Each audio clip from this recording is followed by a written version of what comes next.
जब से मुझे अश्कों को पीना आ गया, बस तभी से जीना आ गया। सियासत की आंच भी ऐसी आंच है, अच्छों अच्छों को पसीना आ गया।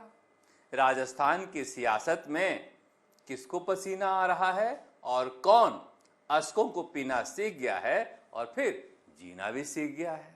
आज बात करेंगे कि राजस्थान के मुख्यमंत्री भजन लाल शर्मा और कृषि एवं ग्रामीण विकास मंत्री डॉक्टर किरोड़ीलाल मीणा के बीच जो अच्छे बुरे रूठे मनाए जाने माने हुए रूठे हुए जो संबंध हैं, क्या उनमें कोई नया बदलाव आया है? तस्वीरों के जरिए समझेंगे कि बात कहां तक पहुंची है। बात इस पर भी करेंगे कि हनुमान बेनीवाल ने आखिर क्यों अल्टीमेटम दे दिया है कि 2028 नहीं तो फिर कभी नहीं। चर्चा इस बात पर भी करेंगे कि छात्र संघ चुनाव को लेकर कांग्रेस के नौजवानों में कितना जोश है, कल देखने को मिलेगा क्या। मगर शुरुआत कर लेते हैं। प्रधानमंत्री नरेंद्र मोदी से मिलने के बाद भजन लाल शर्मा के मिलने के लिए क्या बचा रह गया था, जो फिर से गए दिल्ली। गृह मंत्री अमित शाह से मिलने के बाद एक से मिले, दूसरे से ना मिले तो फिर मुलाकात अधूरी है। ये बात बीजेपी के सियासी सर्किल में गहरी मानी जाती है। मगर क्या बात हुई होगी, क्या ऐसा अधूरापन था जो प्रधानमंत्री नरेंद्र मोदी से मुलाकात के बाद भर नहीं पाया था, पूरा नहीं हो पाया था। दरअसल भजन लाल शर्मा उसी दिन गृह मंत्री अमित शाह से भी मिलना चाह रहे थे, मगर उनकी व्यस्तता लोकसभा और राज्यसभा में ऑपरेशन सिंदूर के जवाब को लेकर ज्यादा थी, इसलिए एक दिन इंतजार के बाद वापस आ गए। फिर से बुलावा आया कि अब अमित शाह जी फुर्सत में हैं, तो फिर से मुख्यमंत्री भजन लाल शर्मा दिल्ली निकल लिए। लगे हाथ हरदीप पुरी से भी मिलाए, क्योंकि रिफाइनरी के काम को लेकर भी तो बताना है, पर उससे कोई बहुत ज्यादा लेना देना नहीं है। अब अमित शाह से मुलाकातों के बाद कई तरह के अटकलों का बाजार गर्म हो गया। हालांकि दोनों मुलाकातों के बाद खोदा पहाड़ निकले अरुण चतुर्वेदी, उस पर भी चर्चा करेंगे। मगर क्या राजस्थान में मंत्रिमंडल में बदलाव होने वाला है, इस आग को और हवा दी जा सकती है? लोग कह रहे हैं दी जा सकती है। मुख्यमंत्री भजन लाल शर्मा अपनी नई टीम बनाने के लिए बेचैन हैं, बेताब हैं, या फिर इंतजार में हैं हरी झंडी के। पार्टी के सूत्रों के अनुसार जो फीडबैक पार्टी के पास पहुंचा है, राजस्थान के मुख्यमंत्री भजन लाल शर्मा अपनी टीम में बदलाव चाहते हैं। अब ये कितना सही है, कितना गलत है, कितने मंत्री बदले जाएंगे, कितने मंत्री नहीं बदले जाएंगे, ये तो कयासों का दौर है। मगर पार्टी के स्तर पर खास करके दो मंत्रियों के लिए कहा जा रहा है कि सबसे ज्यादा चर्चा जाट चेहरों को लेकर है, क्योंकि अमित शाह से जब मुलाकात हुई भजन लाल शर्मा की, तो उसमें चर्चा इस बात पर भी हुई कि पूर्व उपराष्ट्रपति जगदीप धनखड़ ने जो इस्तीफा दिया है, दिलवाया गया है, पर्दे के पीछे क्या है क्या पता। जब तक रहस्य से पर्दा उठता नहीं है, तब तक जो है वही कहा जाए, वही समझा जाए। उसको लेकर भी चर्चा हुई कि राजस्थान की सियासत पर इसका क्या असर पड़ेगा। मगर बात वही है कि जब वसुंधरा राजे बार बार दिल्ली दरबार में कह रही हैं कि जाट खुश नहीं हैं, इस बीच उपराष्ट्रपति के पद से जगदीप धनखड़ की विदाई हो गई, तो क्या बीजेपी राजस्थान की इकाई और सरकार अपने जाट मंत्रियों से खुश है? नहीं है। हमारे सूत्रों के अनुसार उनके कामकाज को लेकर नहीं, बल्कि राजनैतिक तौर पर उन्हें ज्यादा सक्षम नहीं माना जा रहा है। माना जाता है कि स्वायत्त शासन और शहरी विकास मंत्री यूडीएच मिनिस्टर नंबर 2 का पद होता है और झाबर सिंह खर्रा को जाट चेहरे के तौर पर शेखावटी के नंबर 2 के पद पर बैठाया गया। सबसे महत्वपूर्ण मंत्रालयों में पीएचडी माना जाता है, जिस पर कन्हैयालाल चौधरी को बैठाया गया, मगर गोविंद सिंह डोटासरा और हनुमान बेनीवाल के लगातार हमलों का ये बखूबी जवाब नहीं दे पा रहे हैं। पार्टी वीडियो भी जारी करती है तो इतना थका हुआ वीडियो होता है कि जिसमें फायदे के बजाय नुकसान ज्यादा नजर आता है।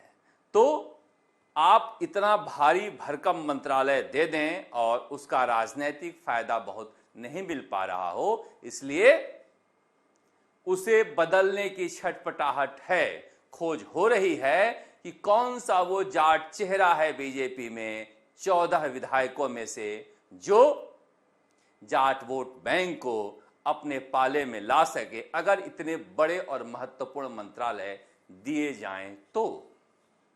अब वो नागौर से हो, शेखावटी से हो, किसी और इलाके से हो, पता नहीं, पर ये 2 नाम हैं। हालांकि बहुत सारे नाम ऐसे भी थे जहां पर उन्होंने अपनी मजबूत स्थिति कर ली है। कुछ नए नाम हैं जिनका मंत्रालय बदला जा सकता है, मगर डॉक्टर क्यूड़ीलाल मीणा के मंत्रालय को लेकर क्या होगा उस पर सस्पेंस बना हुआ है। रहेंगे जाएंगे, भारी मिलेगा हल्का होगा। पर अरुण चतुर्वेदी की लॉटरी खुली है। अब राजनीतिक नियुक्तियों का दौर शुरू होगा या ऐसे ही बाधा दौड़ होगी जहां पर एक बना दिए जाएं, दूसरे बना दिए जाएं। अरुण चतुर्वेदी मिलने गए थे भजनलाल शर्मा से। लोग कह रहे हैं कितने पंडित जी बनेंगे, शर्मा जी, चतुर्वेदी जी। अब लिखने वाले लोग कह रहे हैं कि भजनलाल शर्मा जी पहले थे ही, बड़ी राजनीतिक नियुक्ति में एक चतुर्वेदी जी आ गए। पर कहने वालों का क्या, बीजेपी जाति के इस फॉर्मूले पर चलती भी है, नहीं भी चलती है सहूलियत के लिहाज से। पर क्या अरुण चतुर्वेदी के इस राजनीतिक नियुक्ति का बीजेपी को फायदा होगा? लोग कह रहे हैं कि देखिए इनका टिकट कटा था और पार्टी के सच्चे सेवक हैं, ये दोनों तरफ थे, वसुंधरा राजे की तरफ यहाँ भी जाते थे, इधर भी आते थे, इनकी पैरवी दोनों घुटने कर दी। और इनको कद ऐसा नहीं था जिन्हें बैठाने में कोई दिक्कत होती। अब रही बात राजेंद्र राठौड़ और सतीश पूनिया की, जिन्होंने वाकई में, देखिए वाकई में सच्चाई है कि बहुत मेहनत की थी 5 सालों में, मगर कई बार ऐसा होता है कि किसी की कमाई की चांदी कोई और कूटता है, ये तो दुनियादारी है। अब इन दोनों को क्या मिले? सतीश पूनिया को तो हरियाणा मिल गया है, गाहे बगाहे कोई बड़े पद के लिए नाम उठ जाता है, मगर कौन सी ऐसा राजनीतिक पद है जिस पर राजेंद्र राठौड़ को बैठाया जाए? उनका कद इतना बड़ा है कि पद छोटे हो जाते हैं। अब इनका रिहेबिलिटेशन कब होगा, इनका पुनर्वास कब होगा, इनका राजनीतिक वनवास कब खत्म होगा, इसे लेकर भी चर्चाएं चलती रहती है। बहुत कुछ निर्भर करता है कि दिल्ली में इनके रिश्ते कैसे हैं। वसुंधरा राजे गुट से तो बहुत अच्छे नहीं हैं, पता नहीं भजनलाल शर्मा से कैसे हैं, पर बहुत कुछ निर्भर करता है। हालांकि बीजेपी के घर में देर है अंधेर नहीं है, इस उम्मीद में ये दोनों इंतजार में बैठे हैं, आज नहीं तो कल होगा, हर संकट का हल होगा। पर ये तस्वीर देख रहे हैं, ये शुरुआत की है जयपुर के जो वीआईपी गेट है जहां से मुख्यमंत्री इंतजार करते हैं। ये दूरी कितनी भर पाएगी इस यात्रा में, इसे लेकर लोग चर्चा कर रहे हैं। ये तस्वीरें कई बार हजारों शब्दों को बोल जाती हैं और उससे भी ज्यादा बोल जाती हैं। जब भजनलाल शर्मा यहां से निकले थे, उस दूरी को नापते हुए स्टेज पर काले शीशे में पता नहीं कौन सी भाव भंगिमा को छिपा रहे हैं बाबा, और इधर भजनलाल शर्मा, दोनों की नजदीकी देखकर लोग कह रहे थे कि क्या दूरियां मिट गई, क्या सुलह हो गया, क्या चर्चाएं शुरू हो गई, आपस में बातचीत शुरू हो गया है, क्या राजस्थान में बीजेपी के मंत्रिमंडल के अंदर का सियासी संकट दूर हो गया, अब दोनों भाई बन चुके हैं। या फिर सहयोगी बन चुके हैं। अब दोनों की एकता नजर आएगी। अब देखिए भजनलाल शर्मा को माला पहनाया जा रहा है। माला पहनाते वक्त तो किरोड़ीलाल मीणा को खींच कर बुला रहे हैं, मगर किरोड़ीलाल मीणा भी अपना बड़ा दिल दिखाते हुए लालसोट के विधायक रामविलास डूंगरपुर को आगे कर रहे हैं और बाकी लोग तो बाबा को पीछे कर ही लेते हैं। बाबा पीछे पीछे दिखाई दे रहे हैं, पर भजनलाल शर्मा खींच के उनको ले आए।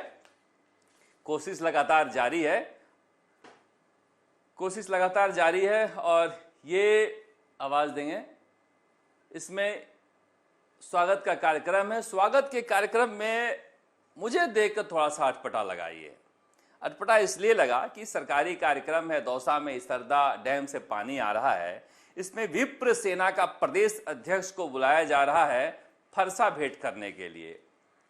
अब कितना पंडिताई चलेगा राजनीतिक नियुक्तियों में पंडित जी, अब सरकारी कार्यक्रम के पानी के कार्यक्रम में भी विप्र सेना के प्रदेश अध्यक्ष फरसा भेंट करने आ रहे हैं। या तो भजनलाल शर्मा को राज्य स्तरीय ब्राह्मण नेता के रूप में इस्टेब्लिश किया जा रहा है। वैसे भी पंडित जी बीजेपी को वोट देते हैं ज्यादातर, बाकी तो सारी पार्टियों को देते हैं, मगर बीजेपी को ज्यादा देते हैं। अब इसमें आवाज नहीं है तो मैं आपको सुनाता। अब ये फरसा आ गया है, ये विप्र सेना है, ये विप्र सेना है, ये सरकारी या बीजेपी का कार्यक्रम नहीं है। ये विप्र सेना को बुलाया गया है दौसा में। ब्राह्मण वोट बैंक बहुत महत्वपूर्ण है इसे साधने के लिए। हालांकि देखिए मुझे अटपटा लगा, ब्राह्मणवाद से सरकारी कार्यक्रम में बचना चाहिए, मगर कहाँ कहाँ जातियों से बचेंगे आप। पढ़ा लिखा इंसान भी आजकल पैंट के नीचे जाति का लंगोट बांधकर घूम रहा है। पर ये तस्वीर थी जहां पर मुस्कुरा रहे हैं डॉक्टर किरोड़ीलाल मीणा। और स्वागत की इस कड़ी में जब भजनलाल शर्मा के स्वागत हो जाता है तो फिर डॉक्टर किरोड़ीलाल मीणा का भी स्वागत होता है। और जब डॉक्टर किरोड़ीलाल मीणा का स्वागत हो रहा होता है तो भजनलाल शर्मा की खुशी देखिएगा आप, ऐसा लगता है कि कितना अद्भुत क्षण है, क्यों आपस में हम लड़ते रहते हैं, साथी तो हैं। अब ये स्वागत हो रहा है, देखिए भजनलाल शर्मा कितने खुश हैं बाबा का स्वागत होते हुए, पूरे मनयोग से हंस रहे हैं। ये हंसती हुई तस्वीरों को हम देख रहे थे, इतने गौर से शायद ही कोई अपने मंत्री का स्वागत होते हुए देखकर इतना खुश हुआ होगा। मगर सियासत ऐसी है कि अच्छों को पसीना आ जाता है। और एक तस्वीर बाबा के समर्थकों ने लगा रखी है जहां पर इंतजार कर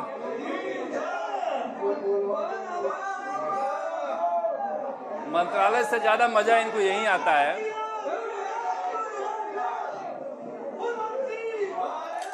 तो क्या अब सब कुछ ठीक हो गया है? अब कभी भी डॉक्टर किरोड़ीलाल मीणा नाराज नहीं नजर आएंगे। अब वैसे वो कहते हैं कि मैं नाराज नजर नहीं आता, मगर सियासत की तीसरी आंखें भी होती है जहां से हम लोग देख लिया करते हैं और जनता देख लिया करती है। पर ये रिश्ता कितना दिन रहेगा और क्या दो तरफा चलेगा? क्या ये दोनों ही दो कदम आगे बढ़ेंगे एक दूसरे को गले लगाने के लिए? अगर ऐसा हो पाता है तो बीजेपी के लिए बड़ी राहत होगी, बीजेपी के लिए बड़ी राहत होगी। क्योंकि मैं सुन रहा था कि डूंगरी बांध को लेकर जो समझा रहे थे वो सवाई माधोपुर में कि मैं नक्शा लेकर आऊंगा और एक एक गांव का हिसाब करूंगा और कितने विस्थापित होंगे, क्या होंगे, ज्यादा विस्थापन नहीं होने दूंगा। क्योंकि देखिए जरूरी है, बांध को लेकर कोई प्रोटेस्ट करता है तो मुझे आपत्ति होती है। अब संकट तो होगा ही होगा। सवाई माधोपुर को हमेशा के लिए पानी पिलाना है और बिसलपुर पेय जल योजना से जोड़ना है, तो बांध किसी न किसी के इलाके में तो बनेगा ही। अब इसको जाति और धर्म से जोड़कर नहीं देखना चाहिए। कई सरकारों ने, बीजेपी वसुंधरा सरकार से लेकर अशोक गहलोत सरकार तक के सर्वे में वो जगह तय हुआ, मगर मैं देख रहा था कि अपनी सियासत को साध रहे थे। इस चर्चा इसलिए मैं कर रहा हूं कि हनुमान बेनीवाल बता रहे थे एक इंटरव्यू में कि किरोड़ीलाल मीणा की सियासत अब खत्म हो गई है, मगर मुझे लग रहा है कि अभी बाकी है। कई बार लौ बुझने से पहले तेज भी हो जाया करती है। अभी लौ बुझी नहीं है, तेज होना बाकी है बाबा का। पर क्या हनुमान बेनीवाल ने डेडलाइन सेट कर दिया है? हनुमान बेनीवाल को समझ में आ गया है, अभी नहीं तो कभी नहीं, संघर्ष की भी एक सीमा होती है, संघर्ष को भी विराम देना चाहिए। हनुमान बेनीवाल ने तय कर लिया है कि 2028 में कुछ सीटों पर, टारगेटेड सीटों पर मैं अपना फोकस करूंगा, जहां पर हमारा वोट बैंक है, और सरकार मेरी मर्जी से बनेगी। अगर नहीं बन पाई, इस बार भी लोगों ने भरोसा हम में नहीं दिखाया, तो मैं भी सेट हो जाऊंगा, यानी सहूलियत की राजनीति करने लगूंगा। हालांकि देखिए, बुढ़ापे में स्वभाव बदलता नहीं है, बुढ़ापा तो नहीं है, जवानी है, मगर बढ़ती उम्र के साथ आपकी आदतों में परफेक्शन आता है, उसमें 360 डिग्री बदलाव नहीं आ सकता। इसलिए आप निराशाजनक माहौल से गुजर रहे होते हो तो आपको लगता है कि यार मैं क्यों मरूं इनके लिए, सुबह शाम तो इनके लिए बैठा रहता हूं और ये वोट किसी और को देते हैं, कांग्रेस बीजेपी वालों को। तो ये बिल्कुल सही बात है, इस तरह के विचार किसी के भी आएंगे। हनुमान बेनीवाल की जगह कोई और रहता तो, हालांकि लड़ने का जज्बा सब में नहीं होता है, पर वो बता रहे थे कि सचिन पायलट अगर हमारे साथ आ जाए तो हम 100 सीटें जीतेंगे और सरकार हमारी बनेगी। इस पर अलग से हम चर्चा करेंगे, मगर हनुमान बेनीवाल को मौका जैसे ही मिला, लोकसभा से सीधे चले आए धरना स्थल पर, शहीद स्मारक पर, और वहां अपने लोगों के बीच उन्होंने कहा कि ये राजस्थान का रिकॉर्ड बनाने वाला धरना है जो लगातार चल रहा है, और हनुमान बेनीवाल जब एक बार पीछे पड़ जाता है किसी काम का तो फिर कामयाबी हासिल करके ही रहता है। इसलिए सब इंस्पेक्टर भर्ती परीक्षा का पेपर रद्द होगा ही। अब देखिए, उम्मीद करते हैं, सुनवाई अब भी जारी है। सुनवाई इतनी लंबी क्यों जारी है समझ में नहीं आ रहा है। कुछ केसों में तो इतनी जल्दी है कि हैरत में पड़ जाते हैं लोग, और जिन केसों में बेरोजगारों को जल्दीबाजी है उसमें लोग हैरत में हैं, इतना विलंब क्यों है। मगर न्यायपालिका का हम सम्मान करते हैं। इधर रविंद्र सिंह भाटी एक नया नायक बनकर उभरे हैं उस इलाके में जहां पर खेजड़ी के पेड़ को काटकर जलाया गया। खेजड़ी के बलिदान को लेकर पूरा राजस्थान, खास करके बिश्नोई समाज, देवत्व के करीब पाता है अपने आप को, मगर इस तरह की घटना हुई है जिसे लेकर वो भिड़ते हुए नजर आ रहे हैं। उनको आने की जरूरत नहीं है, कितने दिन में आए नहीं, मैं ये कह रहा हूं इतने दिन से नहीं आए, मैं कब्जे पे वहां पे कलेक्टर साहब को देके आ रहा हूं। सोलर कंपनियों के खिलाफ, सौर ऊर्जा के खिलाफ लगातार रविंद्र सिंह भाटी आंदोलन कर रहे हैं, और इस इलाके में जन समर्थन भी मिल रहा है। लोग कह रहे हैं एक पेड़ मां के नाम, तो फिर सारे पेड़ सौर ऊर्जा के नाम क्यों। पर यह विरोधाभास है, और बड़ा विरोधाभास है। आपके घर में बिजली चाहिए, बिजली पश्चिमी राजस्थान में अगर पैदा होगी तो परिस्थितिकी असंतुलन हो जाएगा, मगर राजस्थान को आवंटित आदिवासी इलाकों में, छत्तीसगढ़ में पेड़ काटे जाते हैं, उनके पहाड़ काटे जाते हैं, जंगल काटे जाते हैं, तो राजस्थान में किसी को आपत्ति नहीं है। फिर भूपेश बघेल को लेकर क्या हमला बोला गया, सोनिया गांधी पर हमला बोला गया कि छत्तीसगढ़ में खादान नहीं खोदने दिया जा रहा है, आदिवासियों के आंदोलन का समर्थन किया जा रहा है। क्या राजस्थान के लोग अंधेरे में रहें? यानी आदिवासियों के पेड़ काट डालो आप, वहां कोई परिस्थितिकीय असंतुलन नहीं है, उनके खाने खोद डालो आप, क्योंकि आपके घर में बिजली चाहिए, पर आपके यहां सौर ऊर्जा नहीं लगनी चाहिए, आपके यहां एक पेड़ नहीं कटना चाहिए। ये दोहरा मापदंड है, ये दोहरा मापदंड है। या तो तय कर लो कि हमें विकास चाहिए, या तय कर लो नहीं चाहिए। विकास चाहिए तो अपनी कीमत पर करो। आदिवासी इलाकों में, छत्तीसगढ़ में, झारखंड में और उड़ीसा के आदिवासियों के यहां से कोयला खोद लाओ और हमें 24 घंटे की बिजली देना, बस हमारे यहां कोई संयंत्र मत लगाना, हमारे यहां एक भी पेड़ नहीं कटना चाहिए। इस मानसिकता को बदलिए आप, वरना तय कर लीजिए कि राजस्थान में हमें बिजली की जरूरत नहीं है, अगर 2 घंटे मिल रहे तो उसी में खुश हूं मैं, तो फिर बात खत्म हो जाती है। पर बात कहां खत्म होती है, यहां तो पूरा चाहिए, दूसरे की कीमत पर चाहिए। इधर कल नजर रहेगी इस टीम पर और यूथ कांग्रेस की टीम पर, एनएसयूआई की टीम पर। एनएसयूआई के जो विनोद जाखड़ हैं, विनोद जाखड़ के आने के बाद एनएसयूआई के कार्यक्रमों में एक स्प्रिंग लगा है। दलित समाज से आने वाला ये युवा नेता जुझारू है, हर मुद्दे पर लड़ता है, समाज में बुराइयों के खिलाफ, ड्रग्स माफिया के खिलाफ या फिर छात्र संघर्ष को लेकर हर जगह नजर आते हैं और बिना शोर के नजर आते हैं। जब झालावाड़ जाते हैं, भील समुदाय के बच्चे जहां पर 7 बच्चे मारे गए स्कूल की छत गिरने से, वहां पर जाते हैं, बिना शोर के जाते हैं, या फिर प्रदर्शन करते हैं तो यूथ कांग्रेस को लेकर करते हैं। जो लोकप्रिय चेहरे हैं निर्मल चौधरी और अनिल चोपड़ा जैसे, उन सबको साथ लेकर चलते हैं, गोविंद सिंह डोटासरा को बुलाते हैं। सचिन पायलट भी इस प्रदर्शन में हिस्सा लेंगे तो आप समझिए कि कांग्रेस का बड़े दिनों बाद ये हल्ला बोल होगा। वैसे 20 अगस्त की भी तैयारी चल रही है पंचायत के चुनाव को लेकर, मगर कल पर सबकी नजर रहेगी। बड़ी वाली कांग्रेस थोड़ी थकी थकी है क्या? नौजवान कांग्रेस में करंट दौड़ रहा है, देखेंगे हम भी। आप देखते रहे राजस्थान तक। नमस्कार, जयपुर से शरद कुमार।